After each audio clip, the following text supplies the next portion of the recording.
Okay, so we've talked about solving a system of equations with graphs or with algebra. Now we want to talk about inequalities. And so just like with a regular inequality, you have to shade. So if we're talking about where the solution works for both equations, you have to see where the shading overlaps. Okay, so that's what this says. Graph each inequality, shading the correct area. Identify the region that's shaded for all the inequalities. This is the solution that works for all of them. So the first one's really nice here. It's in slope-intercept form for us, right? So if I graph y is greater than or equal to 2x minus 3, that's a y-intercept of negative 3 and a slope of up 2 over 1. Just like before, solid line or dotted line, because it has a line underneath it, this is a solid line.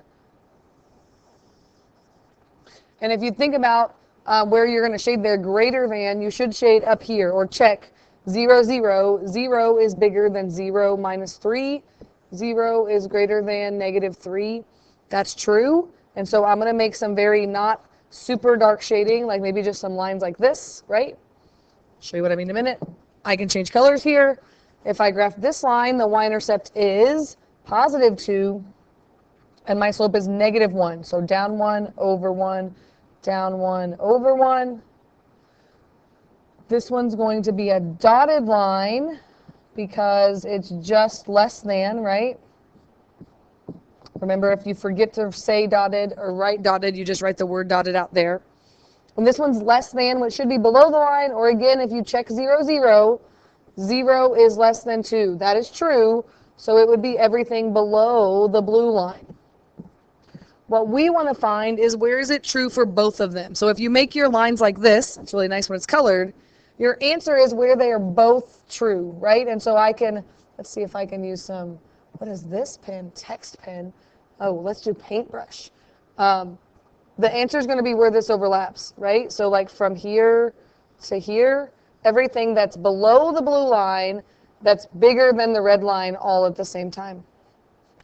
And so you need to show me that that's the answer, but either by only shading that in or shading that part in extra so that I can see it. Okay, so every answer in this shaded region is a solution to this system. So what about this one? Again, this one's already in slope-intercept form, but if it's not, you would need to do that.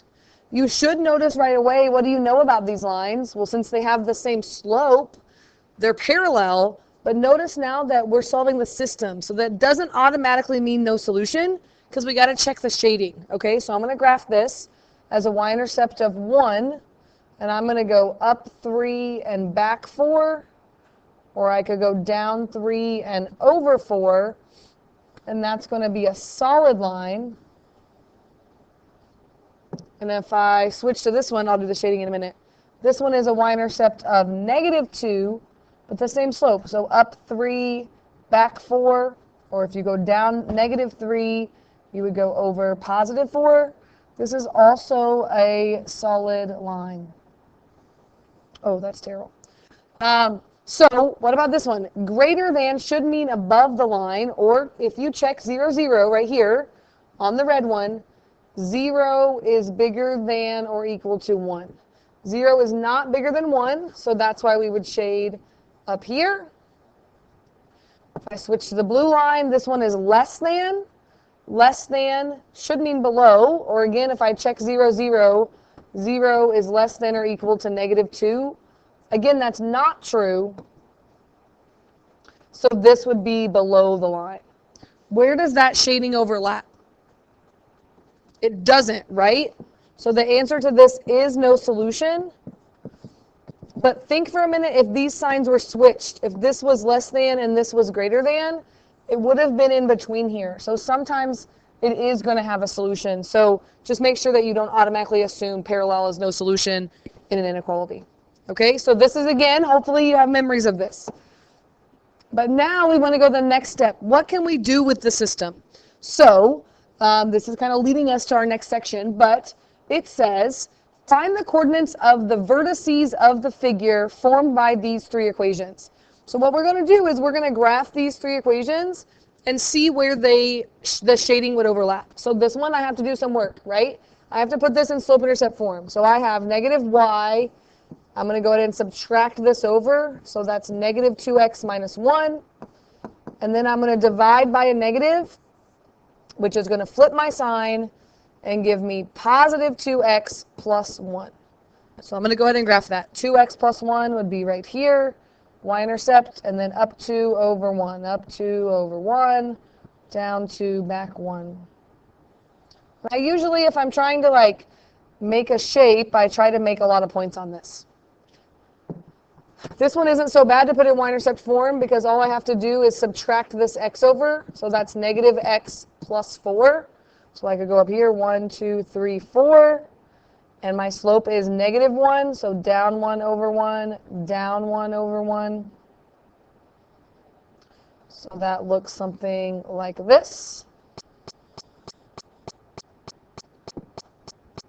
And then this one, I would subtract the x over and divide by 4. So I get y is greater than or equal to negative 1/4 x plus 1. Again, some people are making some mistakes putting stuff in slope-intercept form, so I can't stress enough that you should show your work doing this. Don't try to do it all in your head. This one also has a y-intercept of 1 and a slope of negative 1/4. So if I go down 1 over 1, 2, 3, 4, or if I go up 1, 1, 2, 3, 4, it's going to look something like this. And notice I didn't shade yet because I have 3 things on my graph here. So we could do all the shading. I'm going to not make it crazy. But what you really should do is we're trying to find the vertices of a figure, which means if you have 3 lines, what kind of shape should that make? A triangle, which means maybe you see the triangle here. But if not, let's start with, I guess, the red line. If I shade this one, everything below this line, like 0 is less than or equal to 1, that's true. So I would shade, I'm just going to shade like right next to the line to kind of show you. If I did the blue line, less than also means below the line, or if you check 0, it does work. So if I shaded everything below this line, and for green, 0 is greater than or equal to 1. 0, 0 doesn't work, so it would be above the line on this one. So notice that the area that overlaps is this triangle right here. This would be your shape.